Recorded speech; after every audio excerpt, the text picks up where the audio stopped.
So, it was fun while it lasted, but I don't know how long it's going to go, so I'm going to make a brew. I'm going to annoy a few people with a few home truths. And, yeah, voice both my concerns and frustrations, joys, and maybe an explanation to if I disappear and end up in prison for 6 months. Awesome. So where did it all go wrong? Tell you what, let's go back to the very beginning. I will try and keep it brief. It's going to be all over. There's a lot that's gone on in the last 8 years, 9 years. Starts working at Allied Bakeries. I was there for God knows how long. Did all sorts. Waste, hygiene, even tinkered with bits on the maintenance side. Unofficially, I suppose. But when you sat waiting half an hour to an hour for a little piece of plastic going into a chain belt and you've got to handball everything while trying to sort the lines and do the wagons, you hold these spares back. You knock the pin out, you put the piece in, you put the pin back in, and away you go. 5 minutes. So, how did it start? Guy has a heart attack, he's off. Should have been 3 men down there at this point. He's back, he's on a half day. He leaves, there's 2 of us, the other guy goes for dinner. I've got 3 machines. 2 are running, they lift the baskets, send the baskets out on the lines. I'm on the forklift truck, unloading the wagons, putting the baskets into the basket machines. The middle one is down, it's not moving. Engineers have been out on it. Yep, good to run. Goes to get the keys, he's missing a key. I'll be back in a minute, go get the, I can't remember what he said now, whether it was bolt cutters or universal key or something like that. And off he went. Oh, I asked for help. He shouted out for, I won't mention his name, one of the lads that I work with. He was on his dinner, so we didn't see him. 3 machines, wagons, feeding the plants. I need that machine running. He's told me it's good to run. So I slid the emergency padlock stop clasp off. Didn't need to bend it or anything. It was literally you just, let's see if we could do it on a, so it was like 2 little clips, and all you had to do was slide it off. Like that. Even in the union meeting, it got brought up, no damage to it, all the rest of it. So, while I'm in the union meeting, the damnedest thing happens. My mum rings. She buggered off a long time ago for good reasons. And, yeah, her ringing was out of the blue and, okay, I've got to answer this, there's going to be something wrong. Well, it turns out my gran was in hospital.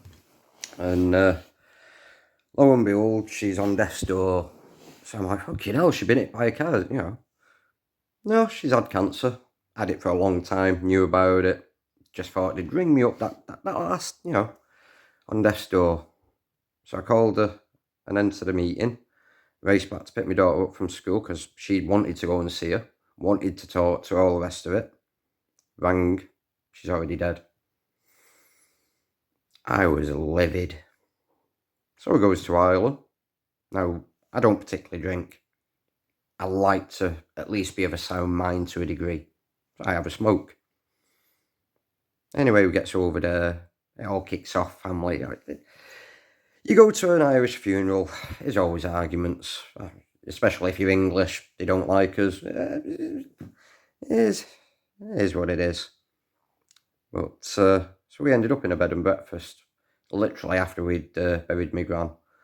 And we had a holiday of it for all intent and purposes. On the way back, the ringing, and you can hear them in the background. My mum's rung me. She never rings. And she's like, oh yeah, this bracelet, this necklace, what was this, what's that?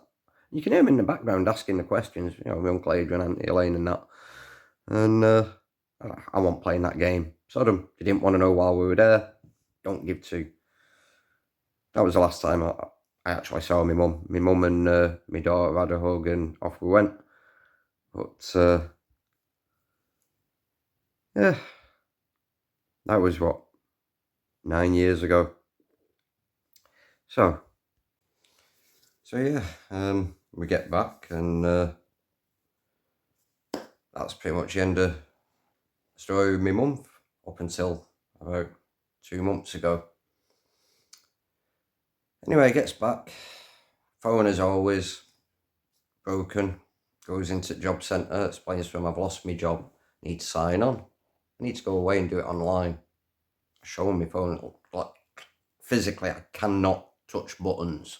There's certain bits I can touch, certain bits I can't. I've got a cracked screen. I'm advised to go away and do it online. So spend pretty much the last of my money getting my phone repaired in order to sign on. It drags out week after week after week. Appointments made, I turn up, you don't have an appointment, you need to go away, re-sign. Oh, you know, silly little things. It felt like they were just fobbing me off. Anyway, spent 3 hours, kid you not, 3 hours on hold. My mate comes into the flat, he goes, rings him, and he gets through in 5 minutes, literally 5 minutes straight through. I'm now on 2 phones. Second one finally answers. So I get him to send me a text message telling me I've got an appointment 10 o'clock the following morning. Refuse to get off the phone until that message comes through and I can turn up to it. Yeah, not an issue. Gets to my appointment early. You don't have an appointment. Now I've already said to my daughter at this point, look, anything happens, I'll give you a little nod, record it. So she gets her phone out, she's recording everything. Anyway, goes back, no, definitely don't have an appointment, definitely don't. Gets to 10 o'clock, no, gone 10 o'clock. They're on the phone, no, we definitely didn't, and I pulls the phone out. And I says, what's the message say? Oh, let me just go and check. Goes away, comes back, yeah, you're on another system. What is the moral with systems and not communicating? So, that finally gets signed on. We're talking 2-3 months after I've lost my job. I'm in a private rented flat. And I'm telling them, look, I'm going to be evicted anytime soon. Don't worry about it. It'll be sorted. The landlady rings them. Yeah, money will be paid. Gets into my appointment. How can we help you? I need to sort my CV. Yeah, we can sort that. What is it you did before? Well, I've been a forklift truck driver for the last 6-ish years, but I've not got an official license. Oh, we can sort that. Job centre helping? Wow! So I start this CV stuff. I end up going up to Royston to do a forklift truck course. It's I think it was a 4-week course, dragged over 6 weeks. So the last 2 weeks, daughter's on summer holidays. She comes up for part of it. She's playing with a Lego car out in the yard. I pass my forklift, my normal forklift truck and my 360 reach truck. We do English, maths, and first aid. And to be honest, that first aid is probably one of the best ones. I loved the guys who did it. I actually can't fault them. And understanding some of the things that they said later on and putting 2 and 2 together, you realise the job centre never actually paid them for the year before. But we weren't going to get our licences unless the job centre paid them. There was 30-something of us on this course, and that one was a £2,500 course. Where's the money gone? The course didn't get it. The job centre got it. I'm assuming never distributed it out, because if they did, that means the course pocketed it and disappeared because trying to get hold of them after, nope. So I pestered the job centre, and I'm looking at things and I'm like, this course doesn't look legit. It's oddities. And I'm pestering, where's this licence? Bearing in mind, I've finished that licence, start of August, I think it was. And by December, I've been passed along a couple of the advisors, because I keep asking, where is this? And this guy who sat down in the corner laughs. It's probably one of those fake courses. What? So I'm wound up. What on earth? Well, a couple of days later, I get this email through. Congratulations. You've passed your English. Oh, no, sorry. You failed your English with a pass, and an outstanding. Passed the maths. Oh, it wasn't medical. It was warehouse level 2 that we were doing with it on that one. No, because we had the medical at the same place. Oh, I don't think that was actually noted down. But yeah, passed the warehouse level 2. Failed both forklift trucks. What? I got my little congratulations with my daughter, blah, blah, blah. Daughter was there. Daughter witnessed it. She can't understand it. I can't understand it. I go in, I'm like, what's going on? Don't know. Rings up and it just gets weird. So apparently my forklift truck course was a digital course. How is that possible? And they're adamant. So I said, well, I've done the bus tickets, you know, they've been refunding me travel. What does it say on the bus tickets? Forklift truck. How is that digital? So, finally signed on. Kinda, because at the end of August, I've still not fully been signed on. I've not seen a penny out of them. I've done this 6-week course with them. So it's probably, it's got to be getting on for 3 months at this point. I'm waiting on some sort of payment. My landlady spoke to the course, spoke to the job centre. It's all fine, it's all fine, it's all fine. I'm getting worried now, I'm getting into that. And I've got no money to eat or do anything with. Everything I get is from the job centre. And of course, when you're doing the school run and you got to travel cross county it costs money. Oh, I lost my digital camera. I'd studied photography. That had to go in to get her school shoes. I lost that. Besides, anyway.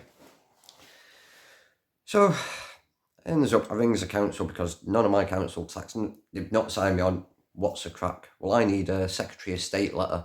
Don't ask me what it is. So I goes in job centre. Yeah, we can do the first one. Sends it in. Nothing changes. So I rings them up. This letter. Oh, we've not received one. So I got a second one from the job centre and I sent that in. I chased it up. No, not received it. So I actually asked for a third one. Bear in mind, this is 8 years ago. I'm still waiting on my third one. And I thought, rather than ringing up and asking, have you received my letter? Ring up and ask for the reference numbers off them.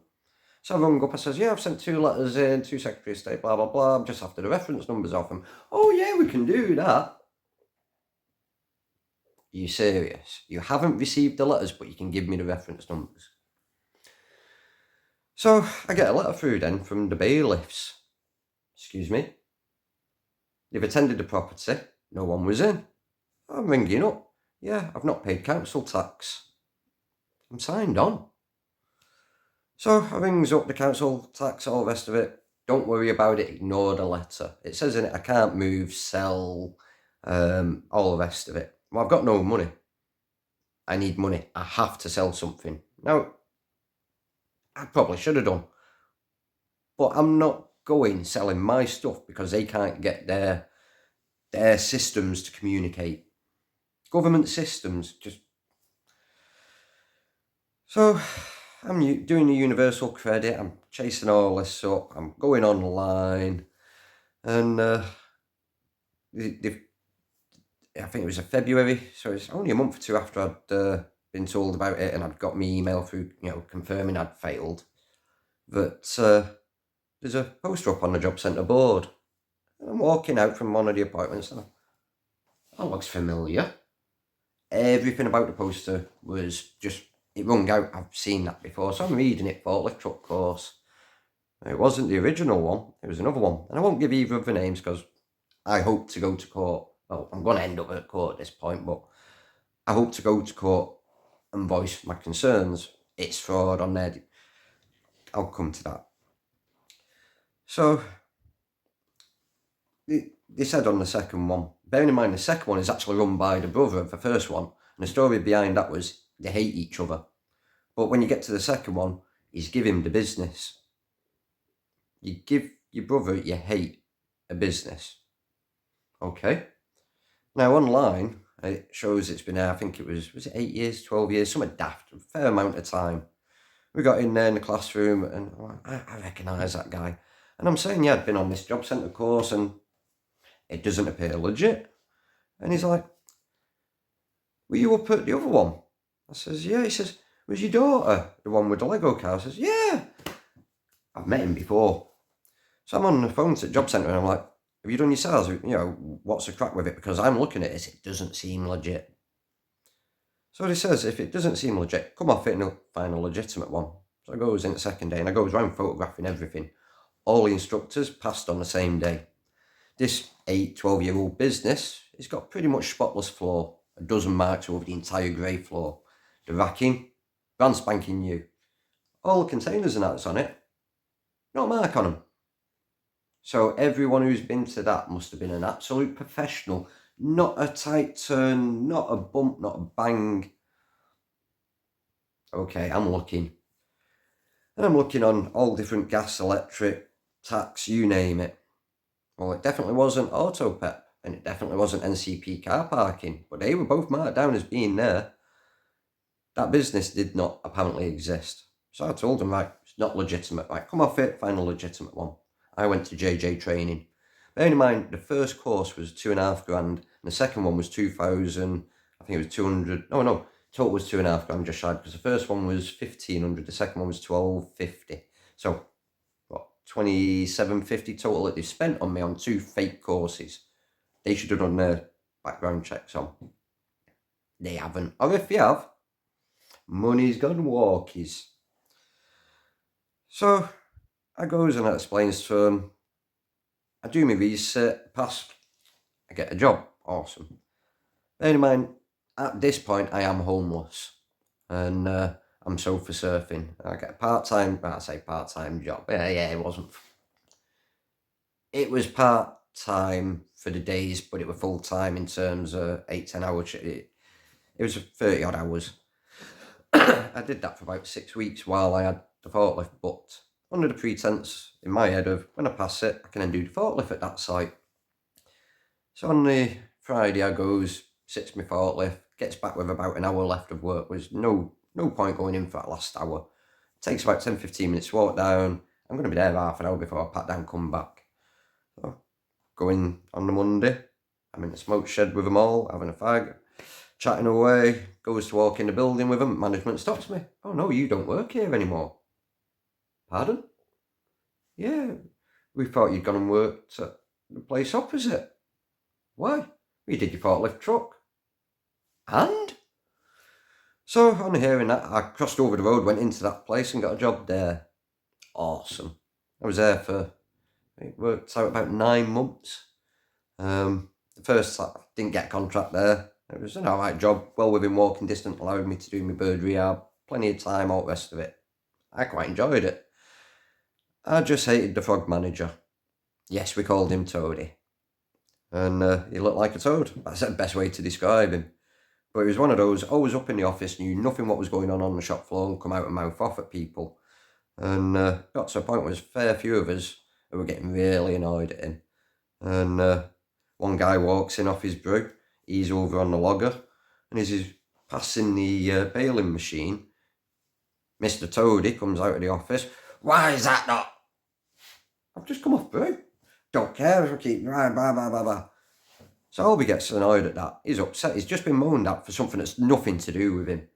And he says to the other manager, and when he comes out, what's up, he explains to me, I wasn't happy I was spoken to, blah, blah, blah. Well, Mr. Froggy wasn't happy about that. He had a falling out. He had a couple of days off and he sacked him.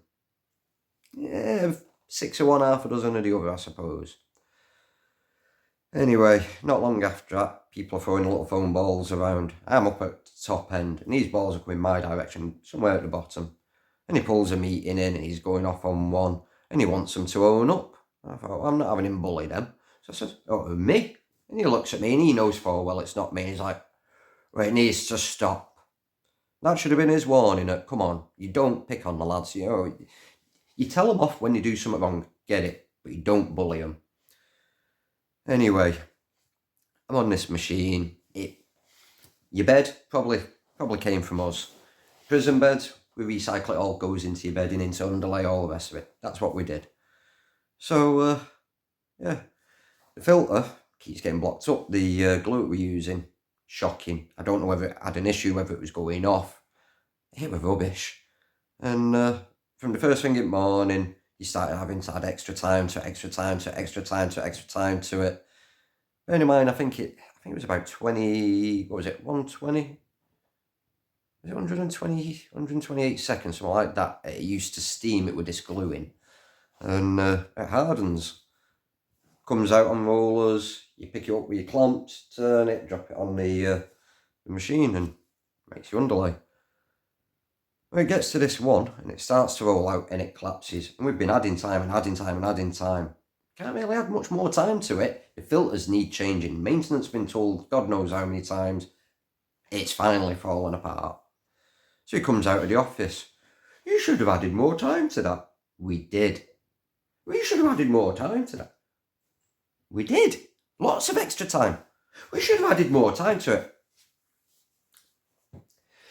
You just can't teach stupid. You cannot get through to them at times. And I have my stupid moments, believe me. But the point being, we've added and added and added. It's now failed. So on the third time, if you need to add more time, well, I'll tell you what, that's exactly what I've been doing. If that's not working, how about I do the opposite of what I've been doing and reduce the time? No, no, no! Are you a retard? Excuse me? I want an apology for that. Right, Colin. No apology. I'm going to go home and I'm going to ring the agency and I'm going to explain because I'm not having this bullying. It's been ongoing with all the lads. So I'm walking away. He shouts me back, if you leave, that's it. I said, oh no, sorry, I've missed a little bit there. So he calls me back and says, are you going to apologise? He says, no. He says, if you leave, you won't be coming back. I says, right. So as I'm walking out the building, my shop floor manager's there, and I explain to him what happened. And he says, come back in the morning, don't worry about it, it's sorted. So as I'm leaving the building, I'm already on the phone to the agency, not happy. Gets back to where I was staying at the time, and I writes out my complaint. And halfway through my complaint, I get a phone call from the agency. Yeah, they don't want you back. Okay. Fair enough. I mean, the first time I didn't get the contract, the first 3 months in, it's because I was going down to the butty van, like everyone else. But like they said, nobody's allowed off site. But everyone goes off site. So I made a little sticker, everybody and nobody. Everyone's allowed off, nobody's allowed off, and both. Oh, we stopped that after a day or two, we all laugh. But we got them to come up with the order. I went to karate with them as a kid. I've known them for bloody years. They'll run the orders up to you. So a few people started getting the orders. Not happy with that either. What am I meant to do? We're on dinner. We want to eat. You know, you're telling us we cannot physically have hot food. But Ivan, if you walk it, and I was on a bike, so I was faster than most people, it's probably a 5-minute walk away. For me, it was all of not even 2 minutes, fly down, ring up, put the order in, fly down, pick it up, come back. That was an issue. So he gets to the third review. And he can't give me a job. I've not got a fixed abode. Lad in the yard's in the same situation. You've given him a job. So I didn't have that job. I wasn't happy with that, but I'm kind of glad I did because I couldn't work with Mr. Toady any longer. So what was going on in amongst all this? Well, the council tax. They were still annoying. And I've missed a hell of a bit out. Oh yeah. Memory. I had an accident. I lose track. So, we've covered Mr. Toady, those 2 jobs. It's a bit just before that, before I actually left Hyde and came sofa surfing at Gamesley, and that was the bailiffs. So I couldn't move, sell all the rest of it. Rings them up. Yes, you can. Sweet. So I sold a Hornby train set cabinet and a triangular thing. Found it in the attic in the flat. I needed money.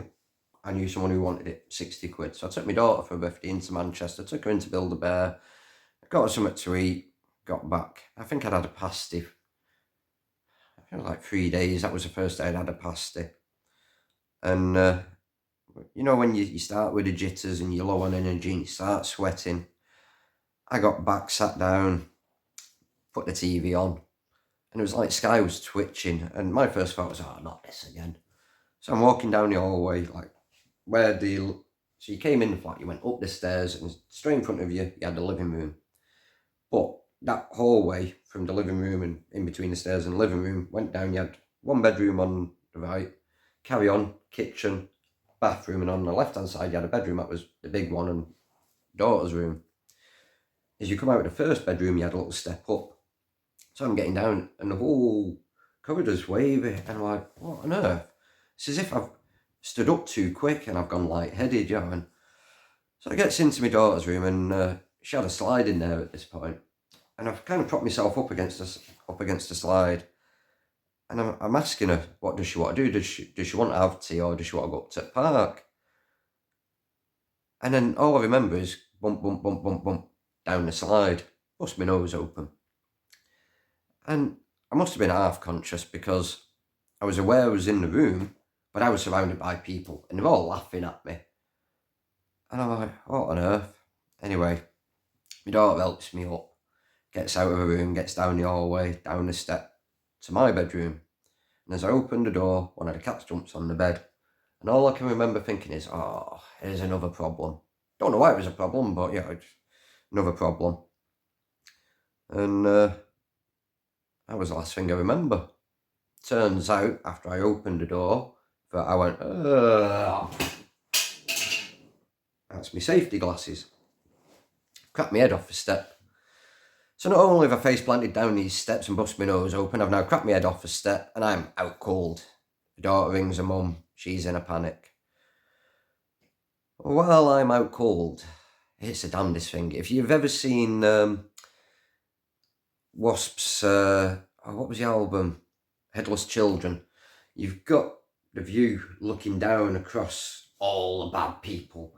And it's kind of like as if you'd picture hell before the burning.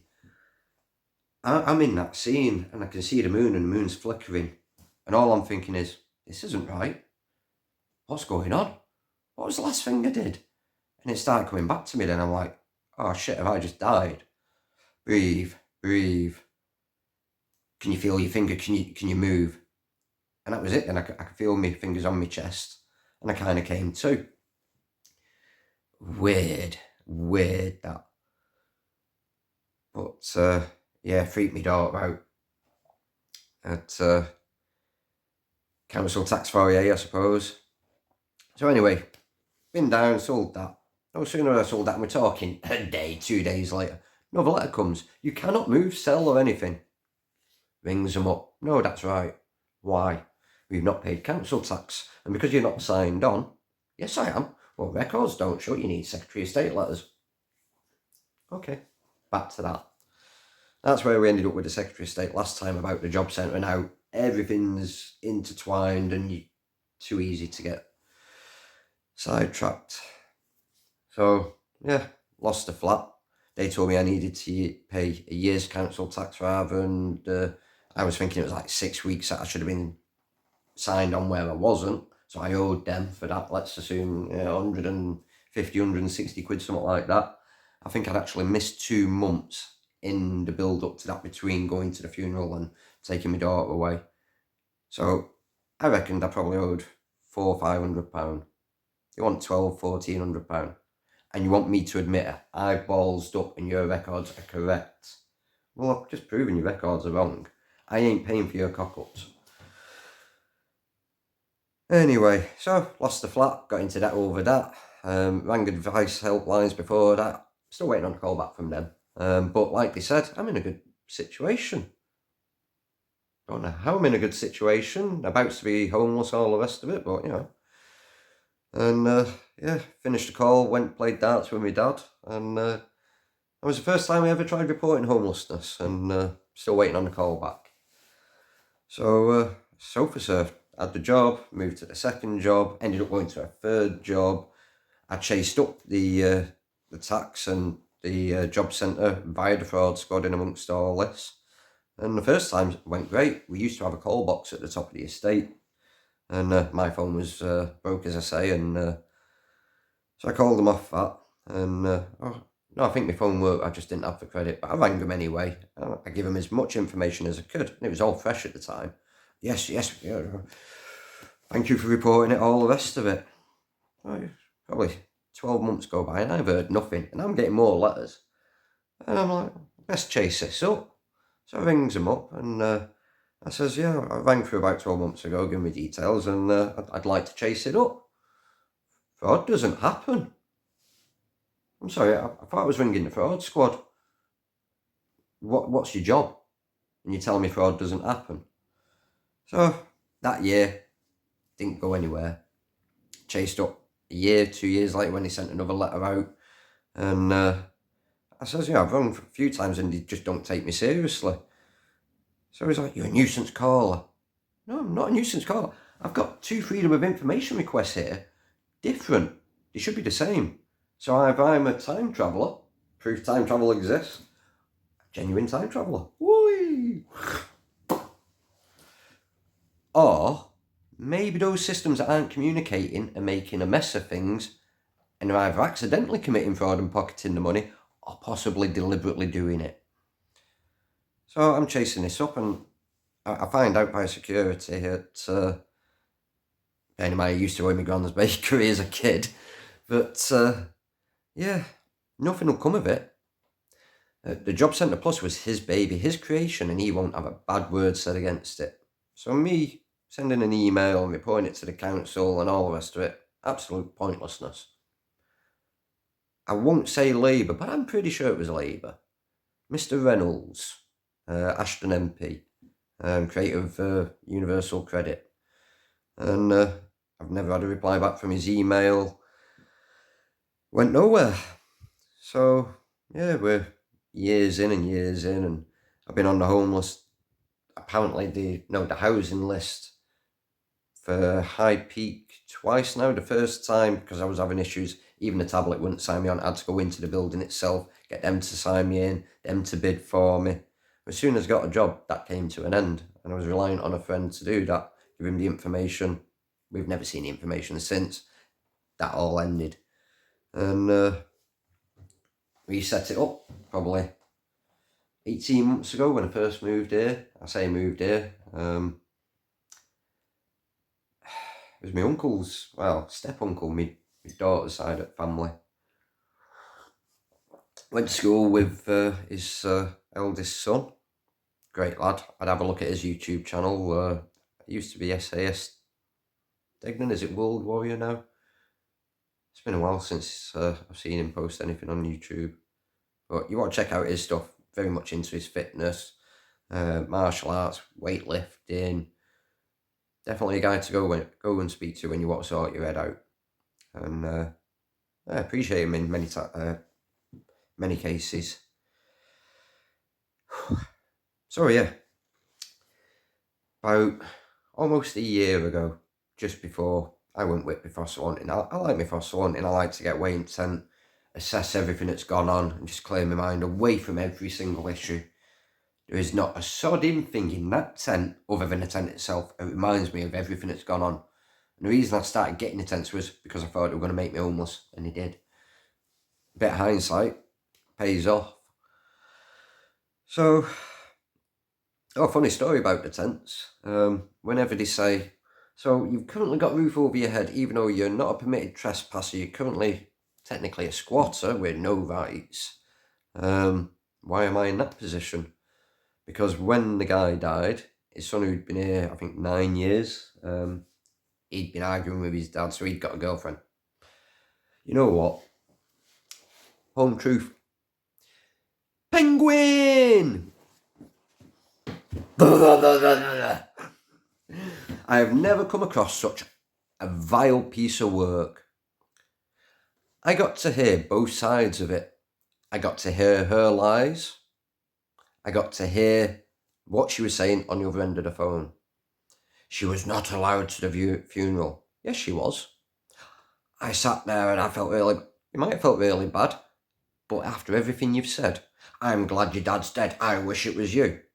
I'm surprised you're not dead. If my dad had just died and you have kicked off such a fuss, it's abuse, mental abuse, and he is under the thumb. So while she thought he was losing the place, she had him out every single night. Out. And he'd come round, he'd be crying on the phone. And as a boxer, I've never seen a guy break so quick. That woman is, well, and yet he's a nice guy. He's not great with the maths and the reading, the writing. Ask him to do something, he'll go out of his way for you. But he needs help. So he can't have his phone on, because when it's on, especially if he came around here, and I'm not joking now, within a few minutes we had 32 missed calls. She's literally sat there, dial, redial, redial, redial. And that's all she ever did. That's harassment. I couldn't have put up with that. He's a bigger man than me.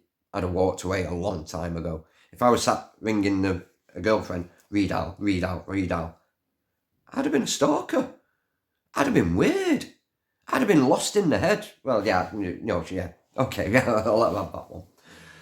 But, so yeah, we were under the impression that because he was allowed 6 months here and he was a permitted trespasser and he was paying rent out of his, that he had some sort of claim to it, even though it's a 55 bungalow, but from a tenancy point of view, they can't just make him homeless. And whereas he does not want to be here, I'm literally sat where his dad used to sit.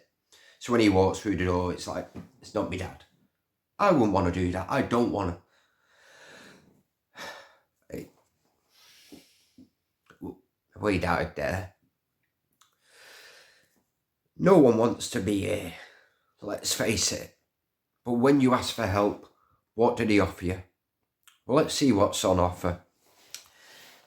Door number 1, bottom of the pile. Council housing. Sorry, mid-edit and realised I was sidetracked again. Door number 1, council housing. That'd be my best bet. What I've been offered so far has been £300 a week, or shared. Shared with what's coming after this is, right, which is not going to happen. Door number 2, private rented. It's unaffordable. It's priced out of the range here. Third option, homeless, and that is what they'd rather me do. The alternative is I do bits with hotel, and I do that anyway when I volunteer. I go down at the weekends, I have to get a hotel. It's nice to have a bed. Anyway, just quick edit. I have bits and bobs and courses. I've got a compressor, 96 decibels. Let's go in a shared community housing, all the rest of it. I'm pretty sure I would last, got 2 compressors, one's louder than the other, and the quiet one says 96 decibels. I think the loud one's 106. That's the small one. 2.5 minutes, 3.5 minutes. Every 40 minutes or so. I'm pretty sure I wouldn't be a suitable candidate for shared accommodation. I do a lot with birds, parrots being one.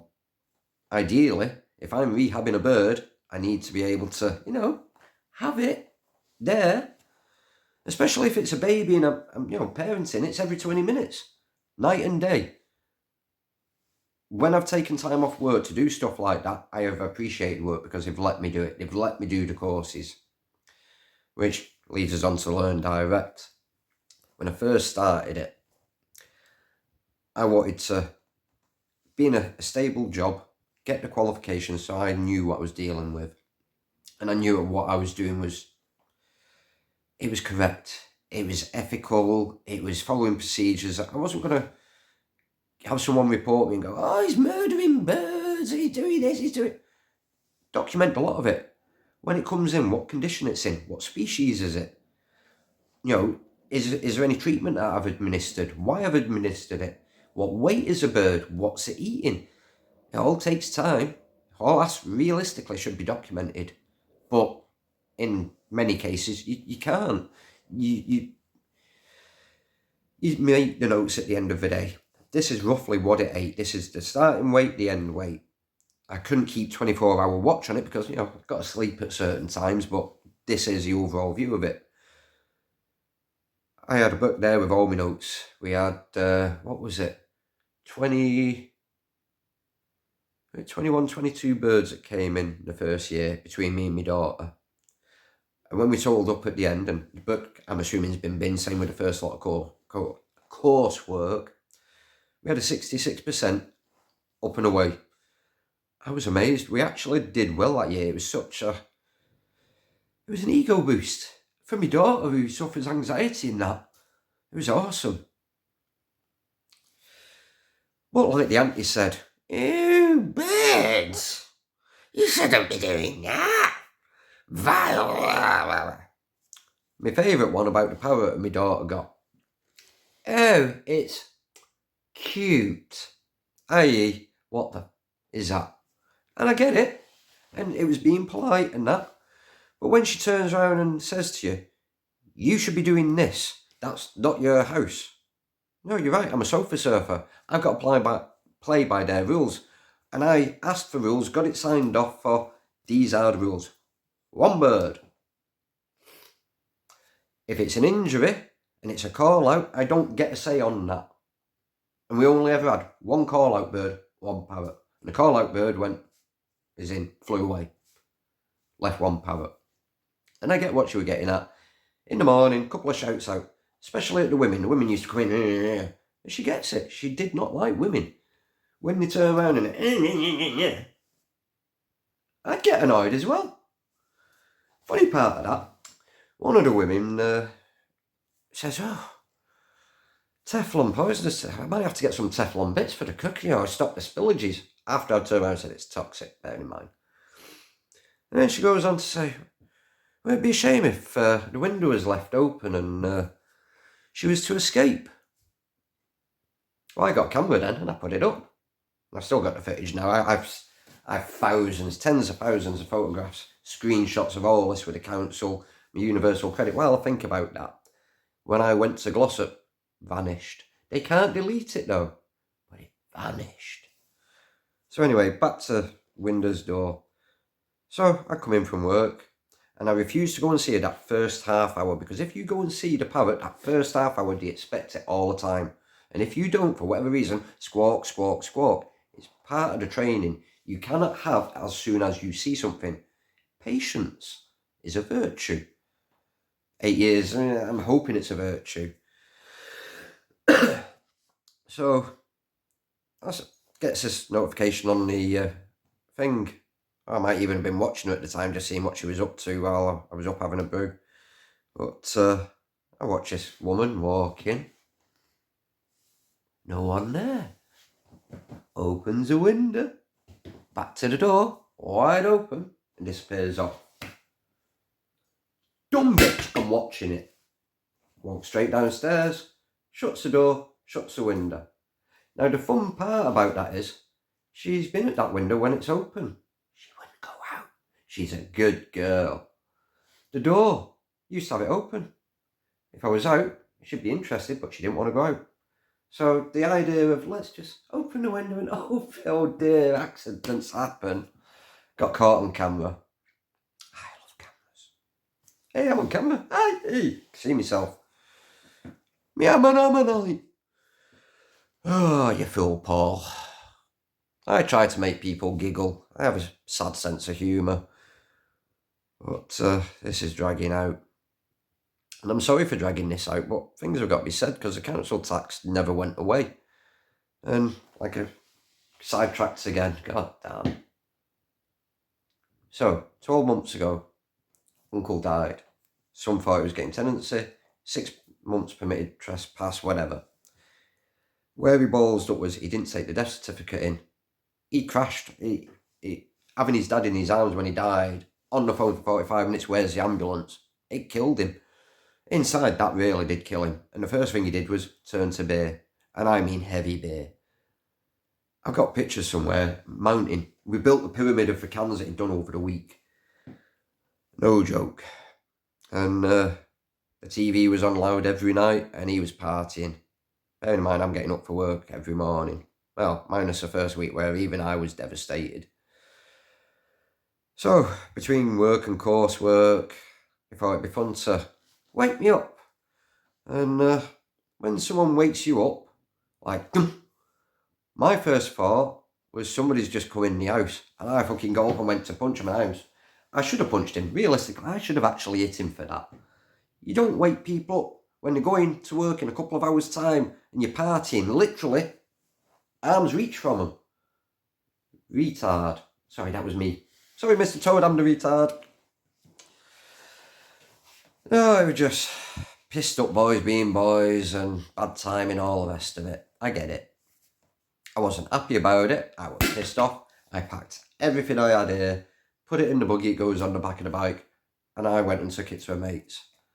And then it took me weeks, months to bring it back. Started my coursework again with renewed freshness. Do it for the guy who died, you know, he'd want me to do it. I got, I figure, about 6 weeks where I'd tinkered. I'd gone through all the first part of it up to the first assignment. Gone, do I do this handwritten or do I look at getting some sort of computer or laptop or something digital anyway? Makes sending it easier. I thought, I'll come back to that. Message the tutor, can it be handwritten? Yes, it can. Sweet. Got halfway through the second one. Can't access it. I've missed a payment. Yeah, okay, sorry, my bad. So, gets access to it again. And no sooner had I got access, one of my managers, where I'm currently working, thought it'd be fun to threaten to shoot the crows at. I spent the last 4 years befriending. They come to arm's reach. I shout them, they come. I've got a wood pigeon at the damn train station that for the last couple of mornings has flown up to meet me as I've turned in. This morning landed and then flew back alongside me. The last couple of mornings he's been lower down and flown alongside me to the wall, but I can literally reach out and touch him. I've got the blackbirds at another train station I can do that with. I'm the bird man. Tweet, tweet, tweety, tweety. Oh man, my life's upside down, back to front, and every time I've asked for advice, I'll come to in a minute, I get nowhere. So, I don't know, probably 12 months, 6 months, over that period of time, been in contact with the council, all the rest of it, need to find housing. I've joined the housing. As far as I'm aware, Lee's got his number. I'll ask him when he comes in a bit, but from my point of view, with the high peak housing, if I want a house, I have to quit my job. And I have to quit my courses and all the rest of it. That's not happening. I've just spent the last 8 years fighting to better myself, with people over the head going, our systems don't communicate, you owe us money. Yes, we're ballsed up, but we want you to pay for it. And me going, I'm not having this. Too tired of it, you can get bent. So, yeah. You wanted to make him homeless. I'm not having that. I'm not having him do what I've just done. I've worked for God knows how long. And doing a bit of maths before, I asked myself, how can I not afford to rent? Yeah, we're just past April, wages have gone up. So I've had a pay increase. Looks good on paper. Tax increase, everything increase. I got a pay cut. Year on year, you get a pay cut. Realistically, that's how it works out. You get a pay cut. Year on year, you get less to spend. But like Starmer said, we've increased the money to foreign aid and all the rest of it, I bet you. He's increased it everywhere else, but where it's needed. Things like infrastructure and housing, hospitals. They've had bumper amounts of money going in, and they're squandering it. I actually cancelled my pension. Was it start of this week? It was. So Starmer's been on the news saying that if you're a 20-year-old, 30-year-old or 40-year-old, you will not have a pension. Why am I paying money into it then? So I goes to cancel it. Turns out, all my department's done the same. I don't do TV. I do YouTube. I occasionally do Rumble, Odyssey. Used to do D-Live, but yeah. YouTube. Oh yeah, I've got to pay TV licence. I'm just ignoring them. I will not fund enablers, let's say. And I bet I've sworn too many times already in this video, so I'm going to have to go back and edit bits out, because I don't actually know the rules on what I can and can't say. And I bet you can talk certain names but can't give full names. Doxing, I'm assuming all. You can't do that. So yeah, anyway, housing, high peak. In the last 12 months, I think I've been able to bid on 2. But in my area, 2-bedroom bed. I've been after a 2-bedroom daughter. I've not been able to have her since he made me homeless. But, yeah, I can't bid on them. And if I want to do that, I gotta bugger off halfway across the country, because I'm literally on that borderline. I'm closer to Manchester than I am Buxton. It's easier. I have to go by bus if I wanted to go Buxton, and it's an hour or something. On the train, it's 45 minutes into Manchester. I can bike to Manchester in the same amount of time it takes to bus over to Buxton. And more often than not, you've got to go, is it, I think, where is it? Cheshire? Whatever it is, Derby. I've never been over that way. It's not my local. And I avoid Manchester like the plague in recent years. Have you seen it? It's an absolute shithole. Rubbish, the whole lot. Homelessness. Nice to meet you. Some of us work, some of us try, some of us actually help charities. I volunteer 2 days a week, weekends, in Blackpool, which is 51 miles away. So me, homeless, work Monday to Friday, occasionally do the Saturday morning, and then jump on the train, go to a parrot sanctuary to help out there. Cost me to get there, cost me to stay there, because I do like to have a roof over my head and to actually have a bed. Bloody hell. I've had a bad back for ages, like as in little twinges and that, and when I went to this job, it eased up because I was doing all sorts of movement. But from the Allied bakeries, my back was bad. And then the potholes on the forklift. Oh! I don't think kids realise what parents go through for them. I spoke my daughter rotten this last 12 months with all this going over me, and them going, we want to rob you again. You got all the stuff last time. Oh, near enough all the stuff. I had to find my passport. So I went down, I was able to move a few bits a couple of months after. But that was mainly Batman's that my daughter had got, a Lego, some games. I got a TV so she could actually play games. What did I walk away with? Some fossils. My camera, or a camera, because I'd sold one to pay for it while I was out of work. So where are we up to now? Yeah, I'm sidetracked again, waffling on. I do apologise. Let me pause this, because I need a swig of my brew and a quick smoke. 8 years of putting up with this. I've needed dopamine hits. I normally do coffee. People used to knock my cup over at work. Running joke, I always have coffee. Now I refuse to let people drink from my cup or use my spoon, because I end up getting colds. They pass germs on. They handle your stuff. Do you want to see my cup? Puts a lot of people. I'll tell you what, I'll show you my spoon first. It started with cinnamon, and the job centre said there was nothing medically they could help me with. There's my cup. So yeah, I used to have a clean cup. I started putting cinnamon in because I had toothache and an abscess, and the job centre couldn't help me. There's nothing they could do. Had to go private with no money. Don't know how that works, but you know. So that was started while I was at the flat and persisted for a few years after. I had an abscess. I'll try and pull the picture up. I have got it still. I'm out here, and I kept popping it. You might notice I've got one or two little. So the worst it ever got, it was there, and it'd come all the way down here, and I could feel it coming up, and on the inside you could see it bubbled up on the inside.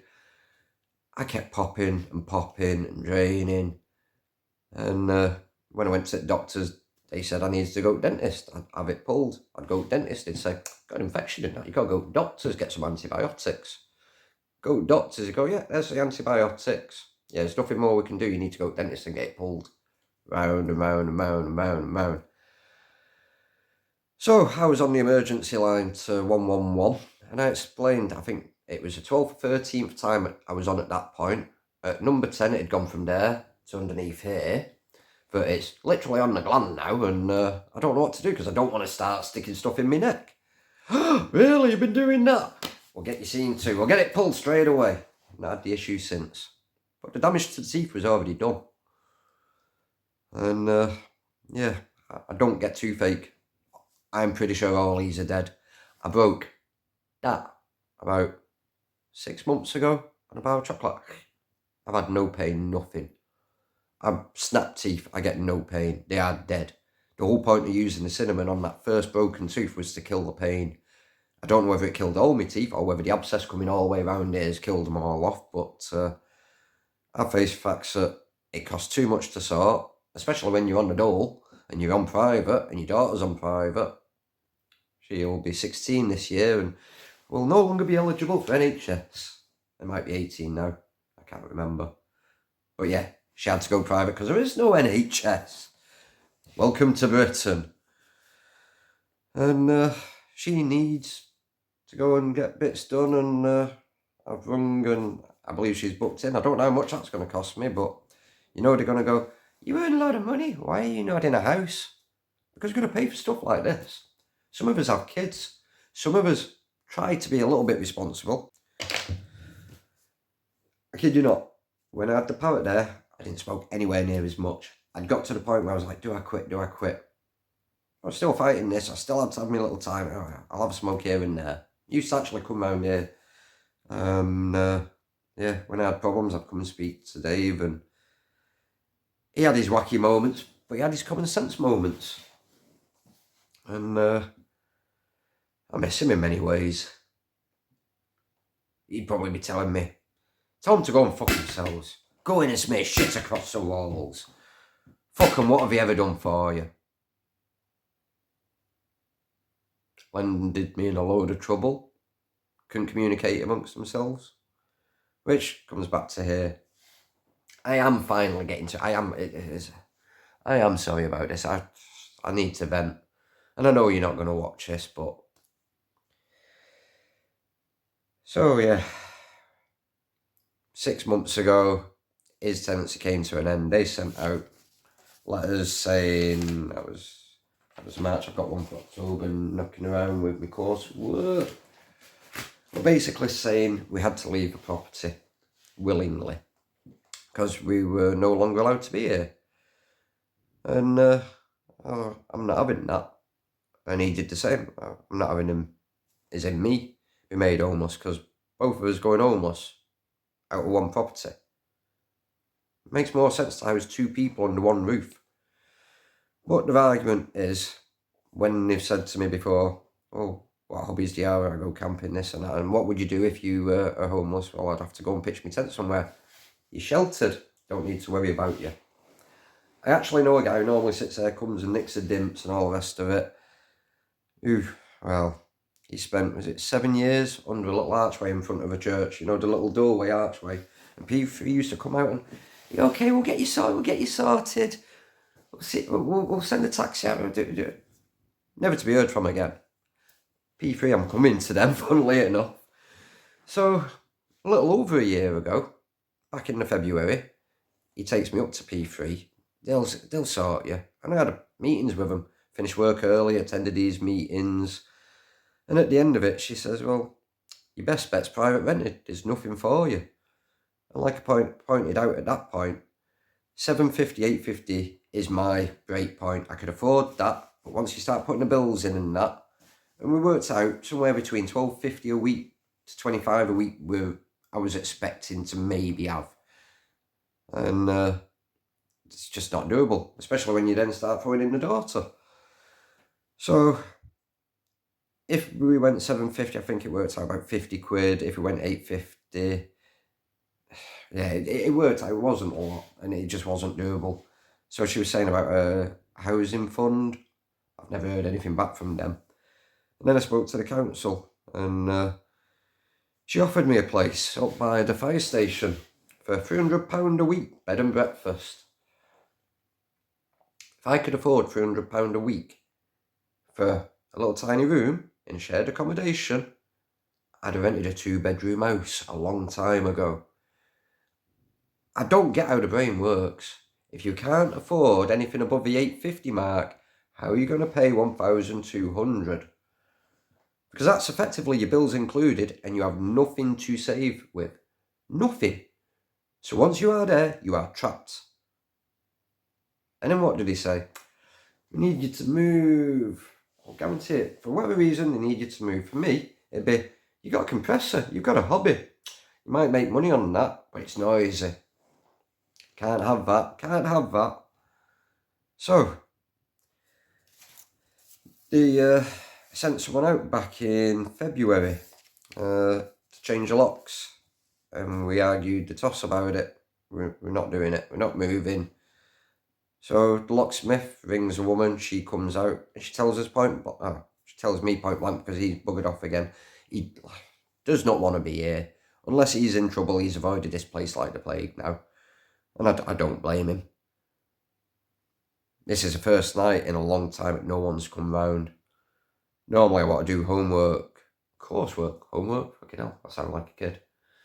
But someone turns up and then you don't get tea, you don't have a shower, you don't do the work you want to do, and yeah. And I missed that. I missed that part with Learn Direct. So I'll come back to them. So anyway, she turns up, tells us that regardless, she's changing the locks. We are out. Stuff might be sorted out later that evening, but we're out. She's changing the locks. I don't think she can do that.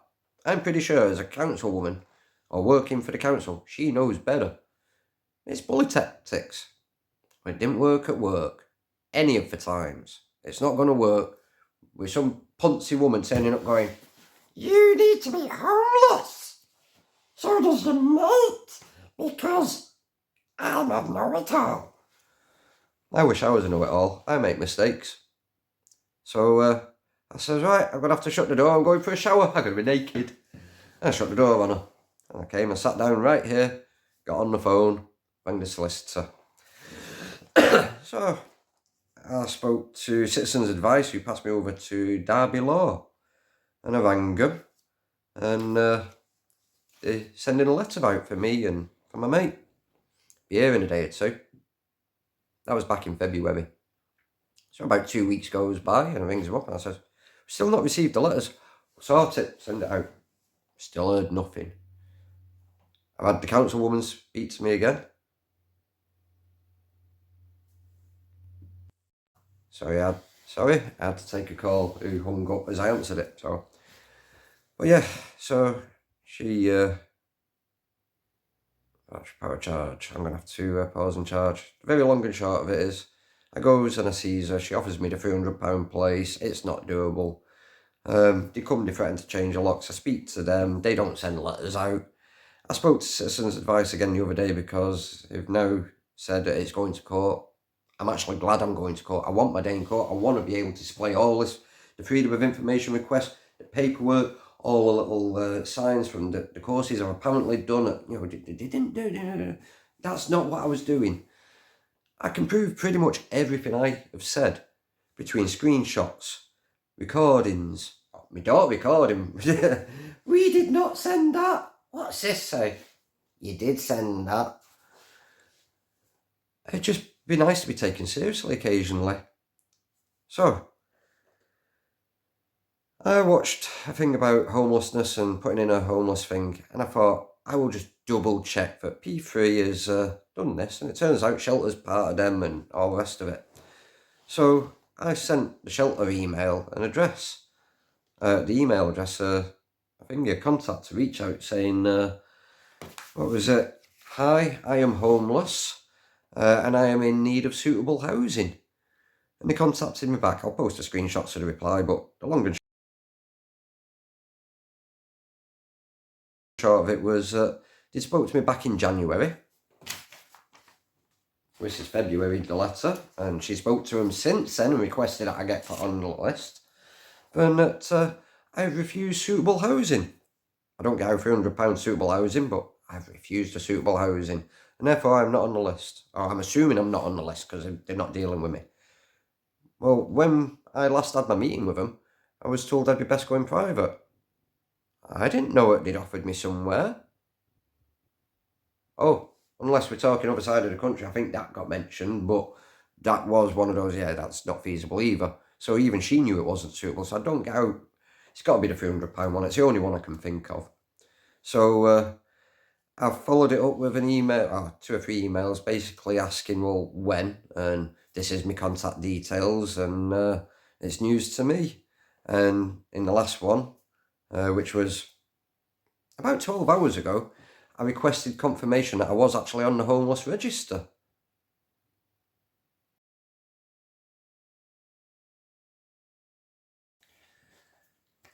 So when the battery died, I had to go and charge. People turned up. It's about 24 hours since a minute ago, a few seconds ago for years. So P3, that end of it, where were we up to? £300 unsuitable. Recontacted them, checked I was on the housing. That was it. So the emails, last email I sent them about 36 hours ago, basically said, you know, can I confirm I'm on the homeless register? I've heard nothing back, and I'd hate to think it's another system not communicating, or they've gone, got a roof over his head at the moment, don't worry about him. Because like the council have pointed out from day one, for me, I'm not allowed here. I'm not a permitted trespasser. I'm not even an unpermitted trespasser. I'm effectively a squatter. I don't really have a whole lot of options. I have a lot of motivation, a lot of drive. I get up, 4:30, 4:45 each morning. Sometimes I get a lift in. It's currently bird season, baby birds drop in. I know the calls. I'm too friendly with them. They let me go and pick the chicks up. I don't get attacked by them. And in many cases, they come and feed the young for me. It's all a good, you know. And so I set off about 5:30, go jump on a train, all the rest of it, with pigeon, etc. en route. But I'm up 4:30, 4:45 each morning. I get back when I finish at 2:30, give or take. What do you? I don't even know what I'm doing. What am I doing? We might be on emails. I'm talking about bike. Oh yeah, getting up, motivation drive. I get back. I'll spend an hour or so prepping fossils orders, but at some point I'll probably end up selling them. At the moment, I'm an amateur in my mind. Unless it's something really nice, all the rest of it, I tend to give them away. Keeps kids interested in it. Go down to the sanctuary. Parrots are dinosaurs, fossils are dinosaurs. Yeah. I like to think I'm helping people, or at least keeping things interesting, fun. And I like to make a fool of myself at times deliberately, or say something, you know, you're taking the piss, just to get the smile. Sometimes you get people turning up. I used to do it. Dave used to be here. I feel like I'm that guy at the minute. I've got the world of problems on my shoulders and no answer in sight other than I want to go to court and argue why I'm even here in the first place. But you know they won't look at it. The email, I would assume it takes 5 minutes to go on the system and go, is he registered? No. Best not tell him. Best tell him. Or, yes, you're on the system, don't worry about it. 5 minutes, 10 minutes at most. We're 36 hours in. So, I was venting at work today. Didn't know what to do, whether to put this video on a dead man switch, so if he burst through the door, alright, you're kicked out, we're arresting you. But this had released like that night, and people would at least understand that I'm not wanting to be here. My mate's not wanting to be here. There is no other option. And the alternative is we wait till we turn 55, which leads me to a third mate who's broke up with his missus, and he was like, yeah, I'll just get somewhere. You don't realise what we've gone through. We're younger than you, and we're telling you now, our best hope is 55. And then you get, is on many websites, 55 plus, 55 plus. There's so many 55 pluses, and there's nothing for younger. Not even if you're working, unless you go to Blackpool, which leads me to my mum and odds and ends. So, yeah, 2 months ago. Well, no, let's go back to Christmas. I thought we were going to be out February. So I was looking at Blackpool. I was like, the housing's dirt cheap. It's not much better than Blackpool in many aspects, than Manchester in many aspects. But the people are generally friendly. If I keep myself to myself, get a job, do sanctuary, it's all good. I can actually afford a 2-bedroom and learn to drive. Up here, it's one or the other. Blackpool's a no-brainer. It really is in many ways. But it means giving up a decent paying job. To go to somewhere, I could probably look for other jobs down there, but I want to be set up down there before I start rooting around from things that I don't know. So my first thought was sanctuaries, volunteer, what's local, what's, going to need staff. Go here. Got chatting to the guys, awesome bunch of guys, had a laugh with them. The green token guy, that's me. Where's the current bag? I call in, I've started playing on like one set of machines that issue cards and coins, and I filled the bag up with the green tokens, and it's become a bit of a running joke because they're always low on the green tokens, and when I turn up I'll drop a bag off. So first guy, nicknamed me Green Token Guy, nicked up to the hotel, went and got them all, dropped them off for him. Went in the second night, and I'd got a load out of the machine. I thought I'll cash them in, I'll see if he can write me up something rather than carry a load of tokens, which meant paper tokens going through. And it's like, that's a waste, I'll just hold on to them. But so he's like, you Green Token Guy? I'm like, what do you mean? He's like, guy come in last night, he dropped a load of tokens that we were run out of. I was like, yeah, that was me. So, yeah. Ended up saying about what was going on down here, and he'd done similar photography. He'd run one at Piers, or one at Arcade, sorry, down next bit along. And yeah, I was like, you know what? It's more chilled. The machines, these are basic electrics, stuff I trained to do. I'm a man of, a jack of all trades, master of none. And at the moment, with my memory, even the things I'm looking at going, I know this, I'm looking at going, what is it? It's like having a constant head cold. And then you get a head cold and you're like, I'm going work shortly. Oh shit, I've just lost half an hour. How the... And you just zone out. And you only think a few things or in your head. I mean, I get sidetracked, as you see. But yeah, don't get a head cold when your head doesn't feel right. And where am I up to? P3, Blackpool. So Blackpool, I got the application early, before they actually issued them. It's like, yeah, 2 weeks time, I think it's like Valentine's Day kind of time at the start taking on, etc. I was like, right, got my application wrote, went down the weekend before, and it might even have been that weekend thinking on it that Saturday.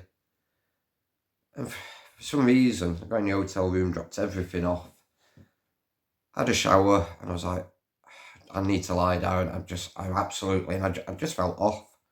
I got into bed, called it a day. This is like 6 in the evening. Sunday comes, I goes, does a sanctuary, and rather than go and drop my application in, I straight to the train station, got on a train. Oh, bugger, I'll do it next week.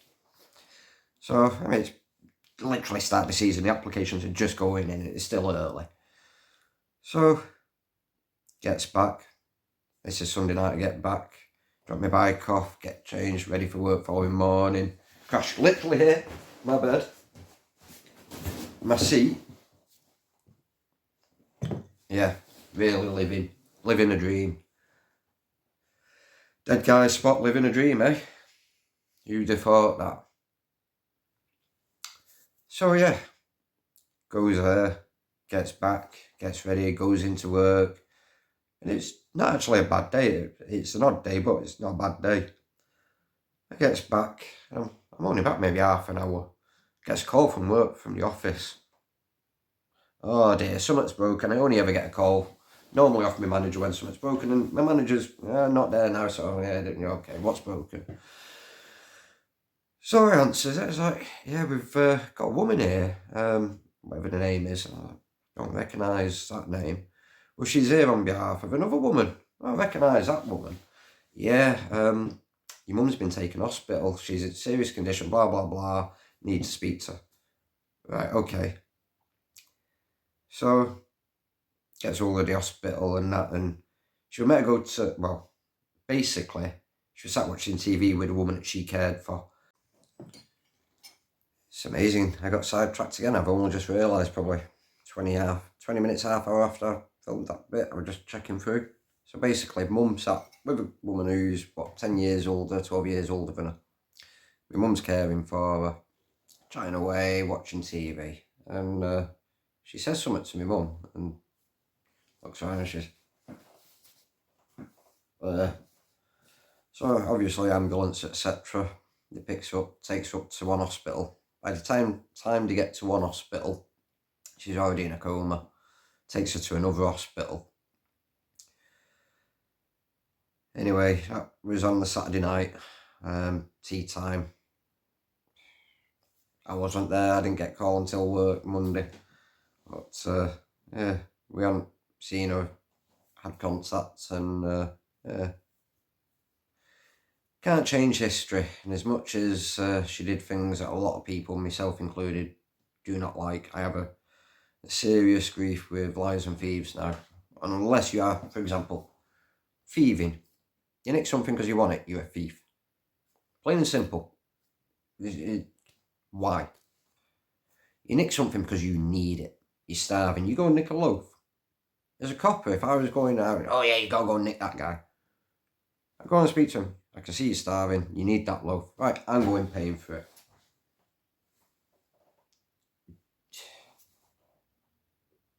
What am I talking about? Why are we talking about? I don't know. Homeless. Oh, I got myself lost. Bugger. Oh yeah, got myself lost. I found myself again.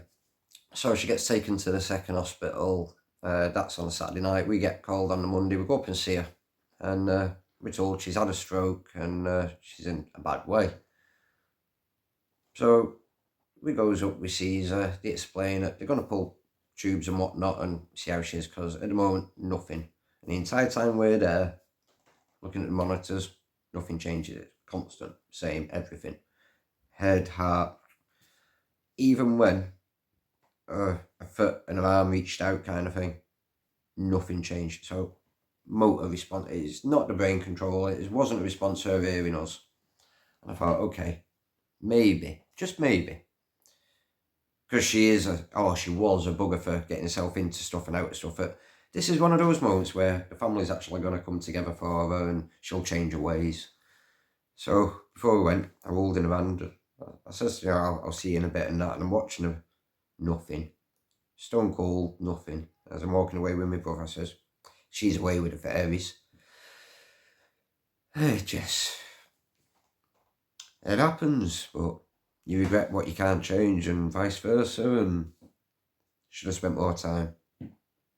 Like everything, time. Never enough time. And now I'm out of time and I don't know what to do. And no one fancies giving me a little idea. And I'm waffling. I need to cut this and put it into a section I missed out. And she'd come back to England after falling out. From this end, she went to Ireland. She had issues, carried on the same things over there, got kicked out. I don't know what was said between her and her brother, but I like the guy, and it's probably something really simple, like pack your stuff, F off. And yeah, then there's money oddities. I understand certain bits, but she had a prince in Nigeria she was sending money to. I think the largest part at that point was £2,000 in one go. I might be wrong, it might have been 1,500, but I'm sure it was about £2,000. And I'd love to know what was going on. But yeah, she must have dropped 3, 4, 5, on, where is it?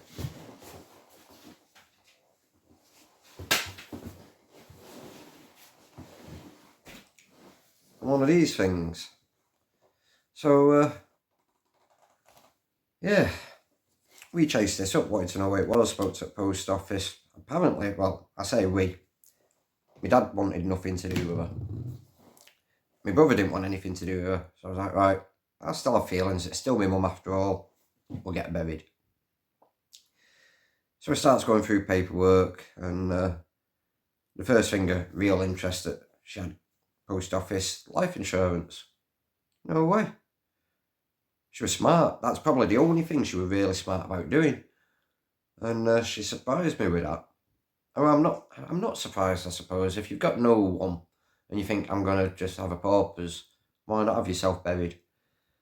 So that rings them up. They won't deal with me. She's still married. Has to deal with my dad. Dad don't want anything to do with her. I explained this to him. Not interested. So my dad and my brother ends up going into the bank and over to him. And that was about 2 months ago. So yeah, once life insurance clears, she can be moved from the hospital where she died and be buried. We're 2 months in. They've had the paperwork 3 times. I feel jinxed. I feel like everything just seems to... And I'm sat here watching it go, committing fraud, you're not interested, okay. Got issue, housing issues here. I need help. Not interested? Okay. I'll just work my ass off.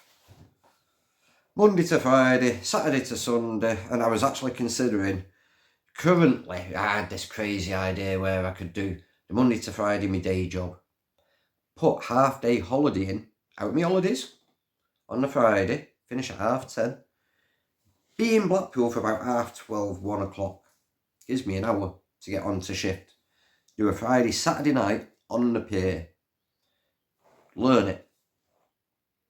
Even if it just means doing maintenance on machines and blocking stuff, and hey, maybe I could walk around, parrot on the shoulder, hat, one eye. I mean, this eye's a bit funny since they wrapped it, but I could be a pirate pod with his parrot. I'll try and post a picture I did when I was off with all this. I thought I'd get into drawing and that, and yeah, it's rubbish, but I'm proud of it. I think the parrot knows what it is, and yeah, she likes it. She head bobs it. It's like, yeah, I've done this. She's smart. She's a good girl, like I pointed out. So yeah, leads us to, I think we've covered most stuff. Leads us to how I could end up in prison. So as a squatter, and it's now going to court, fast track, so I'm any day now, expecting people coming through the door. It means that I will either get 6 months, £5 fine, or both. That's what she's pointed out now. As she pointed out last time, another woman, but pointed out last time, we are coming in today, and then the police came and I pointed out it's a civil matter, and they walked out the guard and left it to have a, and like I said to her, we don't want to be here. Give us another option. Any other option, pretty much. Something that's affordable, bearing in mind. I mean, it's pointless saying, right, we want you to move miles away, where you can't get to work, you're going to lose your job, and in a very short space of time, you're going to be getting in debt with us. I'm not doing that again. Bearing in mind it was private rented last time, and this would be, what would this be, via the housing thing, but either which way, you lose your job, you can't pay your rent, you lose everything. It's, I'm just not paying for their balls ups. What do? I go and sit in a tent for a couple of days at a time. Get up silly o'clock in the morning, go out on the beach, fossil on. Have we got one here? No, I haven't actually. Have I? Probably have. Can't find a fossil, but one of my mates come back the other day, he was dead proud of himself. It's like, we've been up to Thor's Cave, but bear in mind, it's only, 2 weeks ago, I went out for a walk with a one-legged guy. He'd suffered with cancer, he'd had a bit replaced, cancer had spread, he'd had the hip done.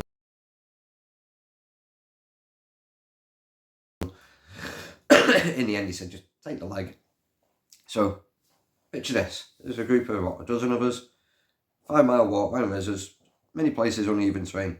His crutches are pretty cool, they've got little springs in them, and he's always in front. His average is like 5 miles an hour because one step is woof.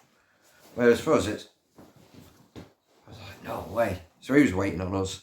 Hats off to the guy, he's after doing some sort of marathon, but toughening his hands up. I do believe if you go back in the videos, it's about, 2 weeks before this, and you see he's out on the reses having a picture. Bearing in mind, I didn't take video, and I should have done. But yeah, you're out and about, you just click away, don't you? Drop back, take a few pictures, get up front, take a few pictures. I forgot video, and yeah.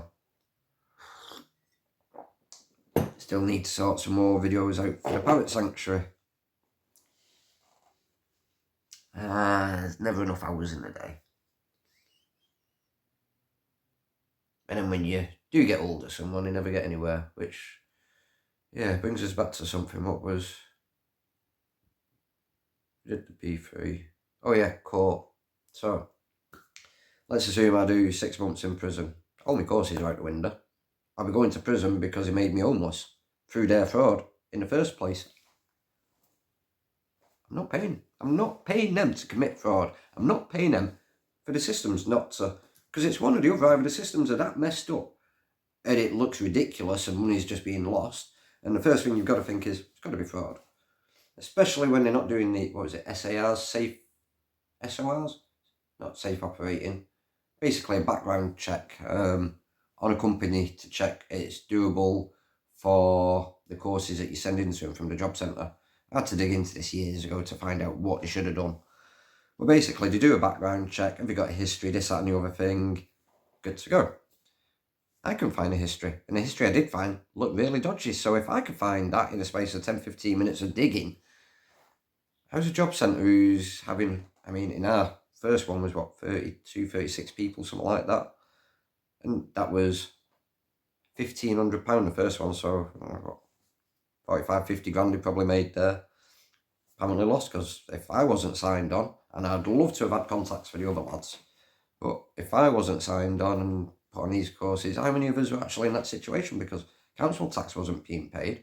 We were unaccounted for.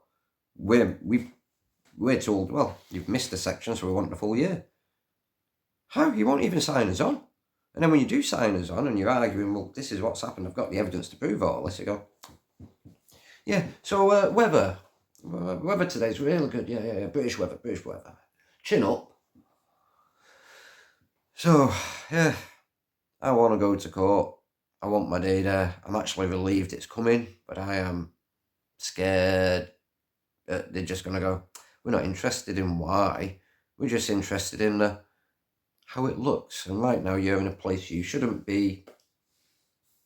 Fine, it'd probably be a big chunk out of my wage. And again, I would still be homeless, so then I'd lose a job and I wouldn't be able to pay. I don't get how they think on this one. But maybe they just need housing for someone. Definitely not the 55s, because they got plenty of that. And definitely not my category, because like they say, they haven't got issues, but they can't house us. It's too expensive for... Why is there so many homeless people if you haven't got housing? Maybe I'd suggest you haven't got enough housing. We need to limit how many people are in the country, so we're going to have birth control, immigration... Oh, goddamn, I mentioned it. It's common sense. The hospitals, the schools, housing. Just for the very bottom of the pile guy. And I've worked since... What did I do? I got my first job, paper round, just before my 13th birthday. And that was a morning round. I was down in paper shop, what, 6 o'clock in the morning, 10 to 6. Yeah, Dad was on the 6 o'clock train, so it was in the paper shop for about 10 to 6. I've been up early doing stuff pretty much the entire time. I'm 40 this year. Current government, I've had to pull pension. I've had housing issues since day one. No one wants to entertain why. They'd rather, so everything I've worked towards, everything I've tried to better myself appears to be a waste of time, energy. What do? Do I go down and go, yeah, you threw me out, you've put me on fake courses, put me on fake courses, effectively thrown me out. I've sold for so many years. I can't actually stay at anywhere for any length of time, because then they get told, it changes the tax. So, yeah. No, it's all right for me.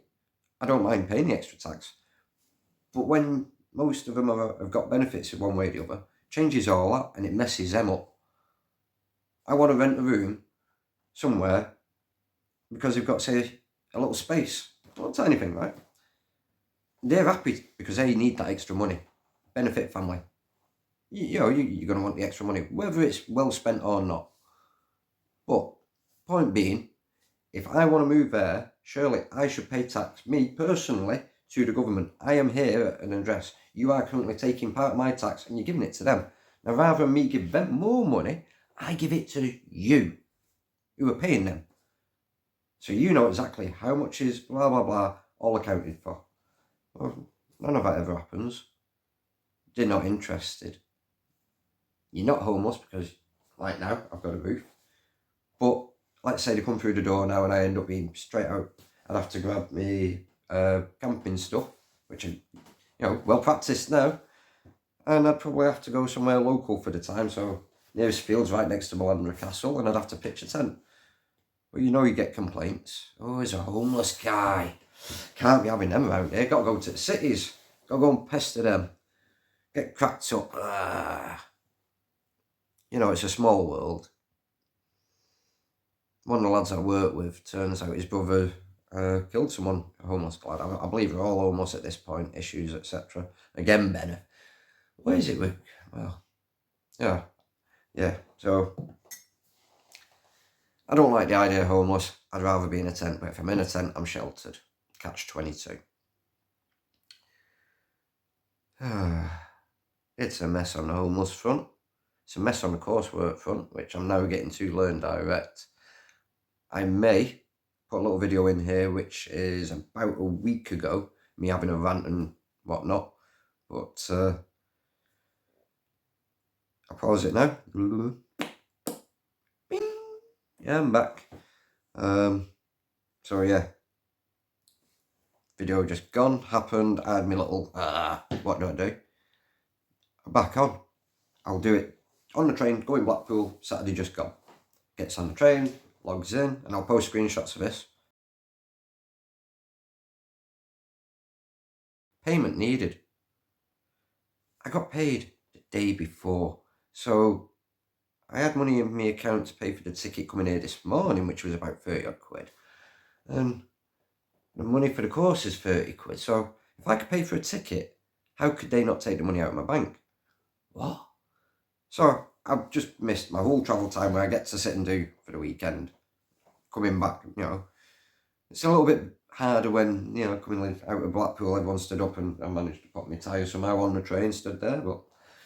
So, nothing on the way back. That weekend was a bust on the coursework side of it. But yeah, we'd learned direct, so... I rang them up when I got to Blackpool, that's when... Sorry, I sidetracked again. So, on the train, needed payment, got there, rang them. Not an issue, payment's gone through. He can log on, it's not an issue. Okay, yep, I can log on.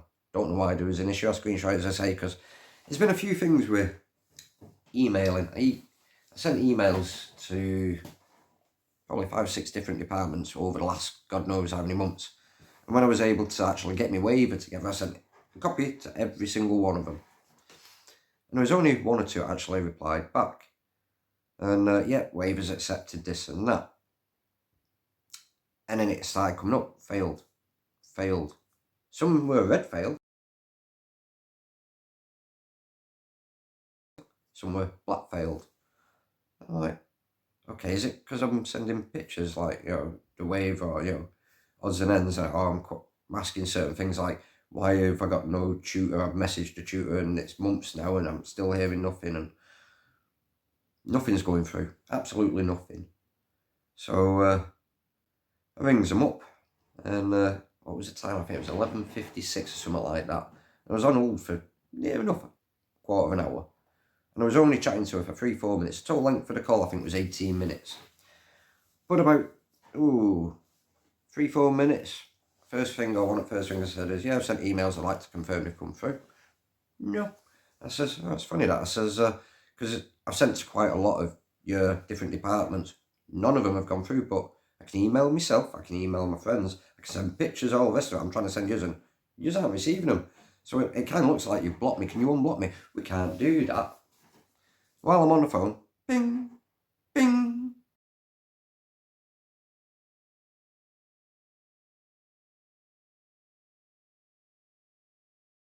Bing. Automated response, email received, email received, email received. All different departments.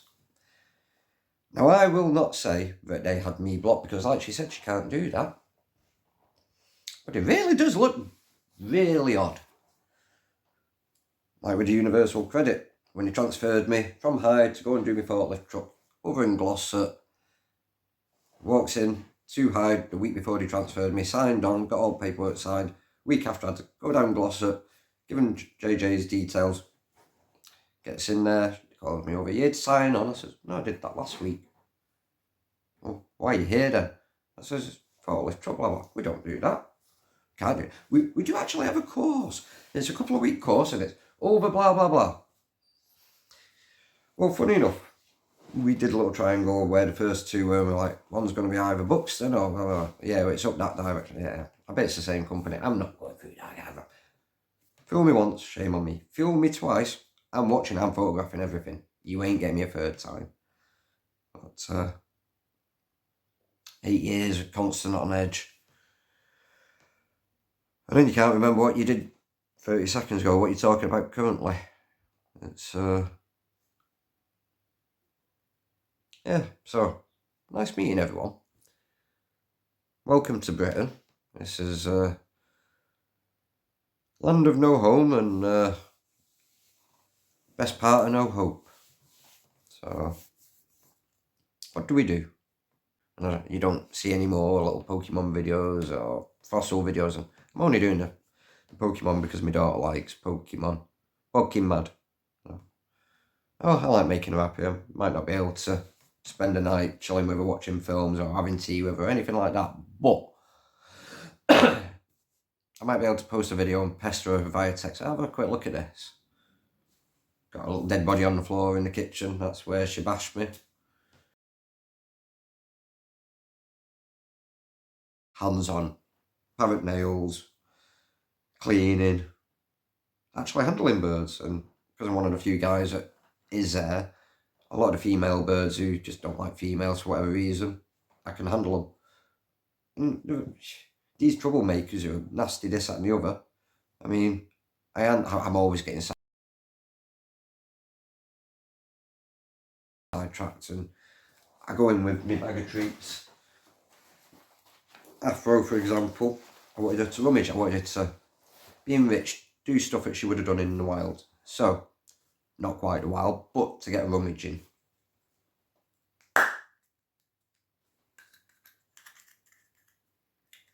And then off looking for others. Half a dozen of these, spread around a big cage, hidden.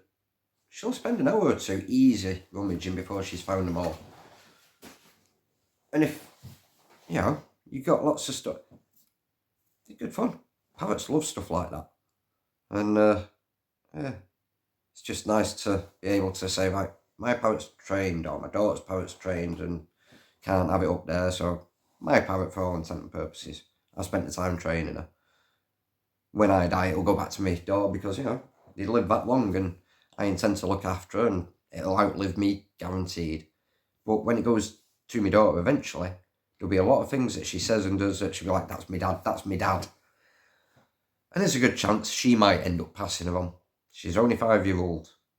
Really looked after. I mean, what was it? Winston Churchill's. It's a bit of speculation how old, but if the bird they suspect was Winston Churchill's, was the age when he got it, all the rest of it, and I think it's probably dead now. Probably, I might be wrong. But when I first picked Afro up, I was working out how old he, and the oldest, I think at that point, was 117 years old. Wow. But she lived a few years after that point, so we're probably talking around 121, 122 years at this point. And like I said, I don't know if she's still alive, so it's a long time. But the speculation is it that bird or was it one that got swapped, blah, blah, blah. We don't know, but there's a big, big chunk of that where you can account for. Probably a good 80, 90 years regardless. So it's a long time. Outlived me, probably outlived my daughter. However, not drunk me brew so far. Need coffee, keep brain ticking. Brain ticking, arse twitching. What can we say, eh? What do I do? I haven't got a whole lot here. I've got my fossils in there. I've been prepping since I went camping. There's a whole lot more I was going. Where is the demon? She's back there hiding. I see her growling away, teeth showing. But yeah. Right, I'm going to go anyway because I want to do a bit of coursework. I want to do a bit of prep work. I'm surprised for a second night running it. No one's called round yet. I've had an hour or so to kind of clear my chest, so yeah. Oh yeah. Learn direct. I will finish it. Rungamuck. Yep, all fine dandy. Payment. Sweet. No sooner, and we're talking like that was a Sunday. Did the Monday, got back here. I put holidays in, so I finished like 2 hours early. I get to come back. No one pesters me. A couple of hours. I am doing the damn coursework. And yeah, after 8-9 months of arguing, I should have had medical access to it and had a waiver, and I finally get on it, I'm doing it.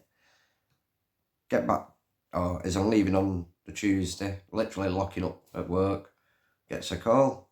You're good to chat. I was like, no, I'm in work, I'm literally just finishing up, so if you give me 45 minutes kind of thing, I can bike up to the train station, get back, make a brew, sit down and chat to you. No worries. Rings me back. Yeah, being fast track, you're being thrown out. So this is where I'm up to now. I've got my dead mum's stuff here, because where does it go? I've got old pictures, family pictures and documents, mum's side and my side and Lee's side, and camping stuff, or clothing. Where does he put it? Where do I put it?